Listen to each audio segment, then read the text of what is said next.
오늘의 10분 말씀. 사무엘하 5장 전반부에서는 다윗이 온 이스라엘의 왕으로 기름 부음을 받았습니다. 그리고 그는 여부스 족속이 거하는 난공불락과 같은 예루살렘을 정복하였습니다. 그리고 이어지는 오늘 본문에서는 다윗에 대한 긍정적인 부분들을 다루고 있습니다. 하지만 모든 것이 긍정적인 것은 아닙니다. 다윗이란 인물은 알아가면 알아갈수록 거룩함과 어리석음을 동시에 지닌 자로 저희들의 모습을 대변하는 것 같습니다. 저와 여러분들은 하나님이 부르신 청지기입니다.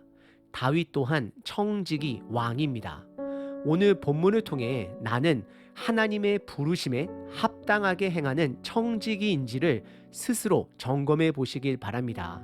오늘 본문은 크게 세 부분으로 나눌 수 있습니다. 첫 번째는 하나님의 청지기로 왕이 된 다윗의 목적입니다. 두 번째는 다윗의 강함과 어리석음입니다. 마지막 세 번째는 블레셋과의 전투에서 주인 되신 하나님께서 스스로 싸우시는 그의 모습을 보여주고 있습니다. 첫 번째 부분은 11절과 12절, 다윗이 청지기로서 왕이 된 목적을 드러냅니다. 12절에 분명한 그 목적을 드러냅니다. 다윗이 여호와께서 자기를 세우사 이스라엘 왕으로 삼으신 것과 그의 백성 이스라엘을 위하여 그 나라를 높이신 것을 알았더라 라고 기록합니다. 다윗은 두 가지를 알았습니다. 첫 번째, 다윗이 왕이 된 것은 하나님이 세우신 것을 그가 알았습니다. 그리고 두 번째 그가 안 것은 그가 왕이 된 목적은 이스라엘 백성들을 섬기기 위함인 것을 그가 알았습니다. 이것이 그가 왕이 된 목적입니다. 바로 청지기가 되는 것입니다. 이 12절에 알았다라는 표현은 성경이 저와 여러분들을 하나님께서 세우시고 남들을 섬기기 위해 세워짐을 받았음을 너희들이 아느냐라고 간접적으로 반문하며 강조하고 있는 것입니다. 믿는 자는 직위가 높아지는 것이 목적이 되어서는 안 됩니다. 다윗에게 있어서 왕권은 목적이 아니라 백성을 섬기기 위한 수단입니다. 하나님께서 아브라함을 선택하셔서 축복으로 만드신 것은 목적이 아닌 수단이 됨을 우리는 기억하셔야 합니다. 그리고 11절에 다윗이 왕이 되자 이웃나라 두로왕 히람이 다윗에게 그의 궁전을 지을 수 있도록 나무와 돌과 기술자들을 제공하게 됩니다. 이것은 두로가 항구 무역 도시로서 이스라엘과 무역에 좋은 파트너 관계를 맺고자 한 것입니다. 정치적인 부분입니다. 하지만 이 모든 것은 다 하나님이 공급하심입니다. 그리고 연대기적으로 히람 왕이 건축 지원한 것은 다윗의 통치 말기에 이르러서야 이루어집니다. 그래서 오늘 본문은 시대적 순서가 아닌 하나님 나라의 본질을 강조하기 위한 문장 구조입니다. 그래서 오늘 본문 첫 번째 부분에서 드러난 하나님 나라의 본질은 공급하시는 하나님 되심을 드러내십니다. 하나님이 다윗을 왕으로 선택하신 것은 이스라엘에게 축복을 공급하기 위함입니다. 다른 말로 표현하자면 다윗이 이스라엘 백성들을 섬기도록 하기 위함입니다. 그래서 하나님은 이웃 나라를 통해 그들의 건축 또한 공급하고 계심을 성경은 보여주고 있습니다. 구약의 모세도 동일합니다. 그가 세움을 받은 것은 하나님의 백성을 이끌어내고 섬기기 위함입니다. 하지만 모세도 다윗도 온전한 리더들은 아닙니다. 그래서 하나님은 예수님을 보내주셨습니다. 예수님은 이 땅에 오셔서 죽기까지 우리들을 온전히 섬기셨습니다. 예수님만이 온전한 모범이 됩니다. 여러분들께서도 삶 속에서 높은 직위에 올라가면 갈수록 그것이 목적이 아닌 남을 섬기기 위한 수단이라는 것을 기억하셔야 합니다. 오늘 본문의 첫 번째 부분은 공급하시는 하나님 되심을 스스로 드러내십니다. 두 번째 부분은 13절서부터 16절까지 다윗의 강함과 어리석음입니다. 내용은 간단합니다. 다윗이 수도를 헤브론에서 예루살렘으로 이동한 후에 그의 첩과 자녀들이 많아졌음을 성경은 드러냅니다. 성경에서 드러난 다윗의 아내는 총 8명이지만 그 외에도 다른 첩들과 아내가 있었음을 성경은 드러냅니다. 이것은 그의 강성함과 동시에 어리석음을 같이 드러냅니다. 우리는 그의 어리석음을 음소거로 줄여서도 안 됩니다. 그 당시 자녀들의 숫자는 분명한 강성함의 상징입니다.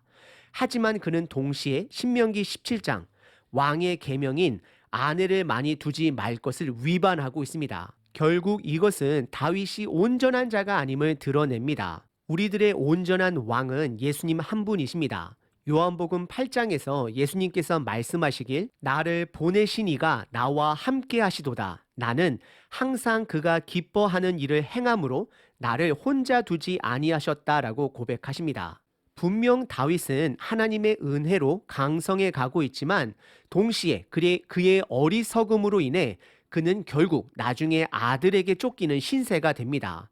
하나님의 강성함이 내 삶에 드러난다라고 해서 내가 올바르게 산다라고 착각해서는 안 됩니다. 오늘 본문의 두 번째 부분은 다윗의 강성함과 동시에 그의 어리석음 또한 드러내고 있습니다.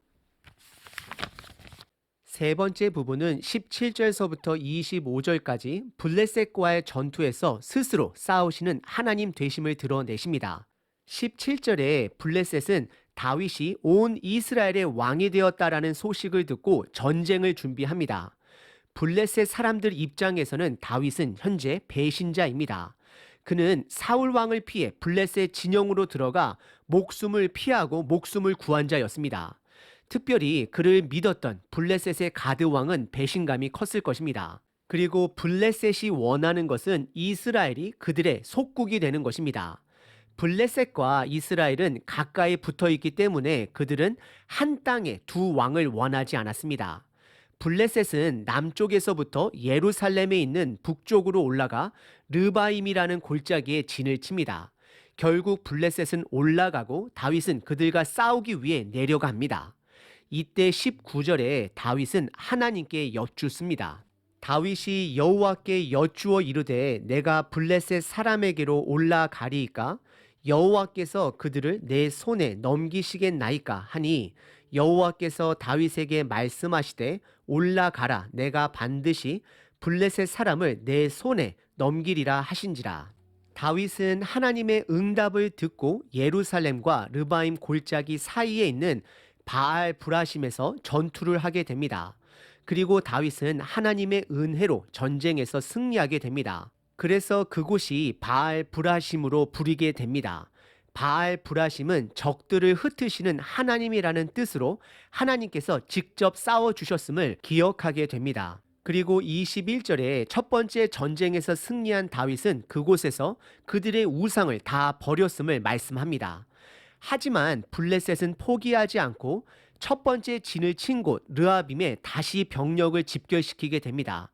사실 이때 다윗은 첫 번째 전쟁에서 이미 하나님의 언약으로 승리를 했기 때문에 두 번째는 하나님께 묻지 않고 전쟁을 치를 수도 있었습니다. 하지만 다윗은 23절에 두 번째 전쟁을 앞두고 또다시 하나님께 여쭙게 됩니다. 23절, 24절입니다. 다윗이 여호와께 여쭈니 이르되 올라가지 말고 그들 뒤로 돌아서 뽕나무 숲을 맞은편에서 그들을 기습하되 뽕나무 꼭대기에서 걸음 걷는 소리가 들리거든 곧 공격하라. 그때에 여호와가 너보다 앞서 나아가서 블레셋 군대를 치리라 하신지라 라고 말씀합니다. 하나님은 다윗에게 구체적인 공격 방법을 알려주시고 다윗은 그것을 순종합니다. 그 결과 두 번째 전쟁에서도 승리를 하게 됩니다. 다윗은 전쟁의 승패는 하나님께 달려있음을 신뢰한 자입니다. 그래서 하나님께 두 번을 여쭙게 됩니다. 그리고 하나님 말씀에 순종함으로 두 번 다 승리를 경험하게 됩니다. 여러분들께서 한 공동체의 리더라면 예를 들어 한 가정의 부모, 스몰 그룹의 리더, 교회의 목회자, 더 나아가 세상 직장에서 리더십의 위치를 가지고 있다라면 하나님의 영광을 위해 하나님께 묻는 자가 되어야 합니다. 나의 영광을 위해 하나님께 묻는 자가 아닌 하나님 나라를 위해 묻는 자가 되어야 합니다. 결국 하나님의 나라를 마음에 품는 자는 하나님께 묻는 자입니다. 왜냐하면 그 나라의 주인은 하나님이시기 때문입니다. 오늘 본문의 두 번째 부분은 블레셋과의 두 번의 전투에서 모두 하나님께 여쭙고 순종함으로 전쟁의 승리를 맛보게 됩니다. 오늘 본문은 세 가지 하나님 나라에 대한 가르침을 주고 있습니다. 첫 번째는 하나님은 그분의 나라 확장을 위해 사람을 세우시고 섬기도록 하십니다. 즉 저와 여러분들은 청지기가 됨을 기억해야 합니다. 청지기는 하나님의 공급하심을 신뢰함으로 남을 섬기는 자가 되는 것입니다. 두 번째, 하나님이 저와 여러분들을 강성하게 하신다라는 것이 우리들이 올바른 길로 가고 있다는 보장을 하지 않음을 기억하셔야 합니다. 다윗은 어리석게도 예루살렘으로 수도를 옮기고 나서 더 많은 아내와 첩을 두게 됩니다. 그러다 결국 그는 밧세바를 취하기 위해 추악한 죄악까지 저지르는 타락한 리더가 됩니다. 저와 여러분들은 청지기가 됨을 잊어버려서는 안 됩니다. 세 번째, 하나님 나라의 주인은 하나님이십니다. 그분이 직접 싸우십니다. 저와 여러분들은 청지기로서 묻고 순종하는 자가 되어야 합니다. 오늘 본문은 세 가지 가르침을 주었습니다. 다시 한번 정리해보면 첫 번째, 하나님의 청지기로서 나의 높아짐이 목적이 아닌 수단이라는 것을 기억하셔야 합니다. 그리고 두 번째, 나의 강성함이 나의 올바름을 보장하지 않는다라는 것을 기억하셔야 합니다. 세 번째, 하나님께 묻고 순종하는 자가 되어야 함을 가르치십니다. 오늘 하루 청지기가 됨을 다시 한번 기억하시는 저와 여러분 되시길 바랍니다.